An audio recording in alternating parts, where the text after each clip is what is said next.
இன்னைக்கு நம்ம வீட்டில் சாமிக்கு கூழ் காய்ச்சறோம். எப்படி காய்ச்சலான்னு பார்க்கலாம் வாங்க. அப்படியே பால் பாயாசமும் செய்ய போகிறோம் சாமிக்கு. பாருங்க, பால் நல்லா காய வச்சுட்டேன். தடிமன் பாயாசம்.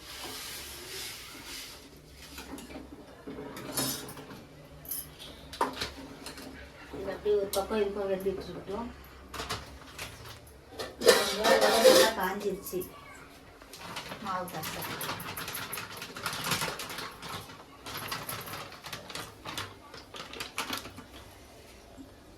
மாவு நல்லா தண்ணி கொதிஞ்சிட்டு இருக்குது. மாவு நல்லா கலக்கணும், கட்டி இல்லாமல் கலக்கணும். உப்பு போடணும். நான் சாமிக்கு கூழ் காய்ச்சறதுனால உப்பு போடல, சும்மா அப்படியே கரைக்கிறேன். சாமிக்கு வச்சு படைச்சிட்டு அதுக்கு மேலேனா நம்ம உப்பு போட்டு சாப்பிட்டுக்கலாம். பாருங்கள், இப்படி நல்லா கட்டி இல்லாமல் நல்லா கரைச்சிக்கணும்.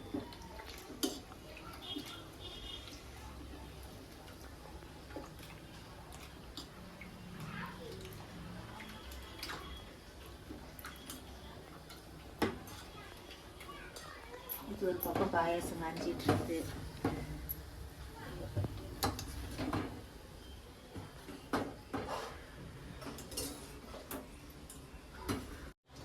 பாருங்க, மாவு நல்லா கரைச்சிட்டேன்.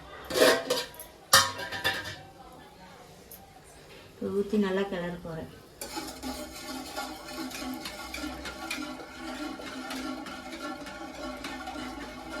நல்லா இப்படி தண்ணி கொதிக்க வச்சு மாவு கரைச்சிக்கணும். கரைச்சி இப்படி கட்டி விழுவாத இப்படி கிண்டி விட்டுக்கிட்டே இருக்கணும். இதுங்க அடுப்பை கொஞ்சம் வேகமாக வச்சுக்கலாம்.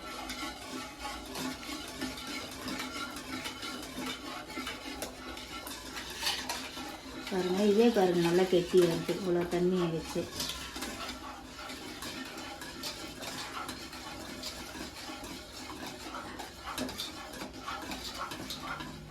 இதே கெட்டி வந்துச்சு நல்லா.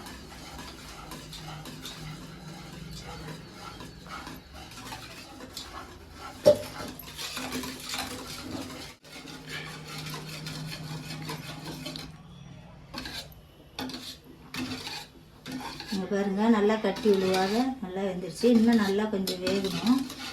இன்னும் நல்லா கொதிக்க வச்சு நல்லா வேகணும். இப்படிதான் கழிக்கணுனால இந்த மாதிரி தண்ணி மட்டும் கொஞ்சம் கம்மியாக வச்சு கழிக்கின்றதா இப்படி கிண்டிக்கலாம். இது வந்து கூழுக்கு. பாருங்க, பால் பாயாசம் சாமிக்கு இதை வெந்துருச்சு. இன்னும் ஒரு 5 நிமிஷம் பால் பாயாசம் சாமிக்கு கூழ் வச்சு போடுறோம்.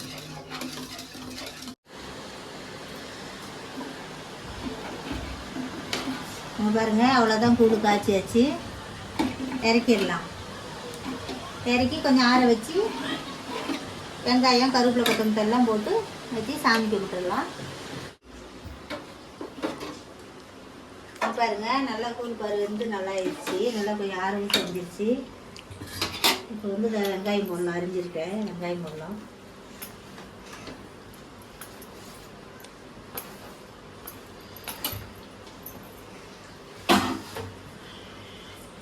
கருவேப்பிலை கொத்தமல்லி போட்டுக்கலாம்.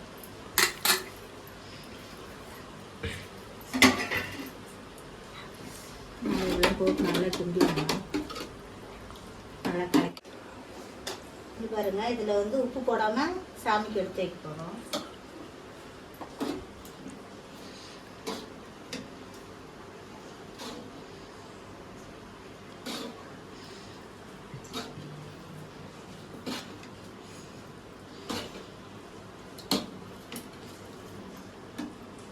சுடுது, சூடாக இருக்குது.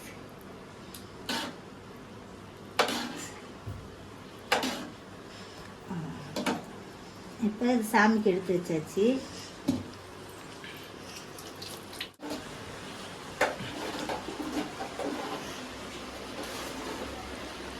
இந்த மாதிரி நீங்களும் செஞ்சு பாருங்க.